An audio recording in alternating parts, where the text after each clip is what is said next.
તો કેમ છો વિદ્યાર્થી મિત્રો? આજે ધોરણ 10માં ચેપ્ટર નંબર 9માં ત્રિકોણમિતિના ઉપયોગમાં સ્વાધ્યાય 9.1નો પ્રશ્ન નંબર 3 જોવાનો છે. તો જો પ્રશ્નમાં એક ઠેકેદાર બાળકોને રમવા માટે બગીચામાં 2 લપસણી લગાવવાની છે. આ માટે તે 5 વર્ષથી ઓછી ઉંમરના બાળકો માટે જમીનથી ઉપરનો છેડો 1.5 મીટર રહે અને જમીન સાથે 30નો ખૂણો બનાવે તેવી અને તેનાથી વધારે ઉંમરના બાળકો માટે 3 મીટરની ઊંચાઈથી સીધો ઢાળ હોય તથા જમીન સાથે 60નો ખૂણો બનાવે તેવી લપસણી પસંદ કરે છે તો બંને લપસણીની લંબાઈ મેળવવાની છે. જો વિદ્યાર્થી મિત્રો તમે આ પ્રશ્ન ન બતાતો હોય તો તમે છે આની ક્વોલિટી વિડીયોની ક્વોલિટી વધારી દેજો, એટલે છે તમને આરામથી બતાશે. હવે એક ઠેકેદાર બાળકોને રમવા માટે બગીચામાં 2 લપસણી લગાવે છે તો પ્રથમ 5 વર્ષ કરતાં ઓછા ઉંમરના બાળકો માટે જમીનથી 1.5 મીટર રહે તે રીતે અને 30ના માપનો ખૂણો બને એ રીતે, આ રીતે લખીએ છીએ આપણે, 30ના માપનો ખૂણો બને તે રીતે 5 વર્ષ કરતાં ઓછા બાળકો માટે આનું લપસણી બનાવે છે આવી રીતે. અને બીજું 1.5 મીટર રહે અને જમીન સાથે 30નો ખૂણો બનાવે તેવી અને તેનાથી વધારે ઉંમરના બાળકો માટે 3 મીટરની ઊંચાઈથી સીધો ઢાળ. તો બીજી છે એ આપણે આકૃતિ દોરીએ તો આ રીતે 3 મીટર ઊંચાઈની અને સીધો ઢાળ રહે એ રીતે બીજી લપસણી છે અને એની સાથે 60નો ખૂણો બનાવે છે અને આની ઊંચાઈ આપેલી છે 3 મીટર. વિદ્યાર્થી મિત્રો તો નામકરણ કરી નાખીએ, A, B, C, પછી આને આપી દઈએ D, E અને F. ચાલો વિદ્યાર્થી મિત્રો, પ્રશ્નમાં આપણને લપસણીની લંબાઈ મેળવવાની કીધી છે તો અહીંયા આપણી લપસણી છે એ AC છે અને અહીંયા લપસણી આપેલી છે એ DF આપેલી છે તો બંને મેળવી લઈએ. અહીંયા મેળવવાનું છે DF. તો વિદ્યાર્થી મિત્રો જુઓ તમે, અહીંયા સામેની બાજુ છેદમાં આ છે કર્ણ એવું આપણી પાસે સાઇન વિધેય છે તો લખીએ આપણે ત્રિકોણ ABCમાં સામેની બાજુ છેદમાં કર્ણ હોય તેવું સાઇન વિધેય છે, લખીએ સાઇન 30 બરાબર સામેની બાજુ છેદમાં કર્ણ AC આવશે. સામેની બાજુ છેદમાં કર્ણ AC તો AB બરાબર 1.5 મીટર આપેલું છે અને ACની કિંમત આપણે મેળવવાની છે અને અહીંયા લખીએ આપણે સાઇન 30 એટલે એની કિંમત આવશે 1/2. હવે વિદ્યાર્થી મિત્રો તો AC બરાબર AC છે અહીંયા જશે અને 2 આની સાથે ગુણીએ એટલે તમને 3 મીટર મળશે. 1.5 ગુણ્યા 2 કરશો એટલે સીધું મળશે 3. એવું ન આવડે તો આ રીતે કરી શકીએ, 1.5 ગુણ્યા 2 એટલે આને કાઢીએ એટલે નીચે થઈ જશે 10 અને 15 દૂને થશે 30 અને નીચે આવશે પાછા 10 એટલે 0 0 જાય એટલે 3 મીટર આવે તો આપણે આવું ડાયરેક્ટ લખી શકીએ છીએ. હવે એવી રીતે આ લપસણી છે એની ઊંચાઈ મેળવીએ. હવે જો વિદ્યાર્થી મિત્રો અહીંયા પણ સેમ આપણે સામેની બાજુ છેદમાં લઈએ કર્ણ તો એના માટે આપણે વિધેય લઈએ સાઇન.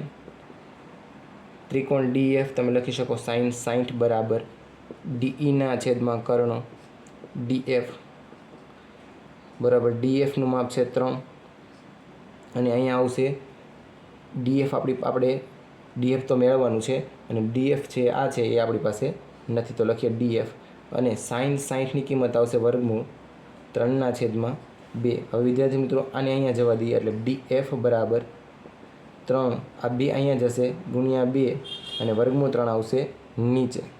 હવે આને આપણે વર્ગમૂળ 3 છે એ ઉપર રાખી શકીએ નહીં તો DF બરાબર લખીએ 3ને કાઢીને એ જગ્યાએ લખીએ કે આપણે વર્ગમૂળ 3 ગુણ્યા વર્ગમૂળ 3 અને એને ગુણ્યા 2 અને નીચે આવશે વર્ગમૂળ 3 તો એક વખત ઉડી જશે તો 2 વર્ગમૂળમાં 3 મીટર જેવી ઊંચાઈ છે આવશે. જો તમને માપ 1.3 છે એ પ્રશ્નમાં આનું 1.73 આપ્યું હોય વર્ગમૂળ 3નું તો આપણે લખી શકીએ છીએ, નહીતર છે એ આપણો જવાબ આ જ રહેશે 2 વર્ગમૂળમાં 3. આપ્યું નથી વિદ્યાર્થી મિત્રો તો આપણે એમને રહેવા દઈએ એટલે આ માપ છે એ કોનું આવશે, આની ઊંચાઈ આવશે. ચાલો વિદ્યાર્થી મિત્રો હવે પ્રશ્ન નંબર 4 જોઈએ. ચાલો વિદ્યાર્થી મિત્રો હવે પ્રશ્ન નંબર 4 જોઈએ. ટાવરના પાયાથી 30 મીટર દૂર રહેલા જમીન પરના એક બિંદુથી, પહેલાં આપણે ટાવર દોરી નાખીએ. ધારો કે આ ટાવર છે, ટાવર અને ટાવરના પાયાથી આ પાયાથી 30 મીટર દૂર 30 મીટર દૂર રહેલા દોરીએ 30 મીટર દૂર રહેલા જમીન પરના એક બિંદુ, ધારો કે આ કોઈ એક બિંદુથી ટાવરના ટોચનો ઉચ્છેદ કોણનું માપ આપણને આપેલું છે 30. તો અહીંયા લખીએ આપણે 30. તો ટાવરની ઊંચાઈ મેળવો. ટાવરની ઊંચાઈ એટલે એ બી મેળવવાની છે અને અહીંયા નામકરણ કરી નાખીએ સી. તો અહીં લખીએ શું મેળવવાનું છે એ બી. હવે જો વિદ્યાર્થી મિત્રો આપણે ફરી વખત દર વખતે લખીએ એમ એ બી સીમાં. હવે તમે અહીંયા નજર કરશો તો સામેની બાજુ છે આપણી પાસે અને બીજી એક આપેલી છે પાસેની બાજુ. તો આપણે tan વિધેયનો ઉપયોગ કરી શકીએ છીએ. tan 30 બરાબર સામેની બાજુ એ બી છેદમાં બીસી. તો અહીંયા લઈ લઈ એ બીની કિંમત આપણી પાસે નથી અને બીસીની કિંમત છે આપણી પાસે 30 છે. તો અહીં લખીએ 30 અને આની આવશે 1/3. હવે આ 30ને જવા દઈએ અહીંયા તો 30/3 બરાબર એ બી મળશે. હવે વિદ્યાર્થી મિત્રો આગળના પ્રશ્નમાં કર્યું હતું એમ આપણે નીચે √3 છે એ ચાલે નહીં. તો આપણે અહીંયા 10, 13, 30 આને કરી શકીએ અને નીચે આવે √3 બરાબર એ બી. અને 3ની કિંમત છે આપણે લખી શકીએ √3 × √3, કારણ કે √3 ને √3 ગુણાશે એટલે આપણને મળશે 3 અને નીચે આવશે √3 બરાબર એ બી. એક વખત ઉડી જશે એટલે એ બીની ટાવરની ઊંચાઈ મળી જશે 10 √3. ચાલો વિદ્યાર્થી મિત્રો આ પ્રશ્ન અહીંયા પૂરો થાય છે. અહીં લખવું હોય તો લખી શકીએ ટાવરની ઊંચાઈ 10 √3 મીટર છે. ચાલો વિદ્યાર્થી મિત્રો હવે પ્રશ્ન નંબર 5 જોઈએ. ચાલો વિદ્યાર્થી મિત્રો હવે પ્રશ્ન નંબર 5માં નજર નાખો તો જુઓ તો એક પતંગ જમીનથી 60 મીટરની ઊંચાઈ પર ઉડી રહેલ છે. ધારો કે અહીંયા કોઈ દોરી બાંધેલી છે અને એ દોરીથી કેટલા 60 મીટરની ઊંચાઈ. તો આપણે લખીએ અહીંથી આ ઊંચાઈ છે એની આપી છે 60 મીટર. 60 મીટરની ઊંચાઈ પર ઉડી રહેલ છે. પતંગની દોરીનો એક છેડો ક્ષણભર માટે જમીન સાથે, એટલે કે અહીંયા છે એ ફિક્સ કરી દીધેલો છે, એક બિંદુ સાથે બાંધેલો છે. આ સ્થિતિમાં દોરીનો જમીન સાથેનો ખૂણો કેટલાનો બને છે 60 અંશનો ખૂણો બને છે. તો અહીંયા આપણે લખીએ 60. જો દોરીમાં કોઈ ઢીલ નથી, એટલે કે આ જે બાંધેલું છે એ ટાઈટ છે એમ સમજો. અહીંયા આપણે પતંગ દોરવી હોય તો દોરી નાખીએ છીએ.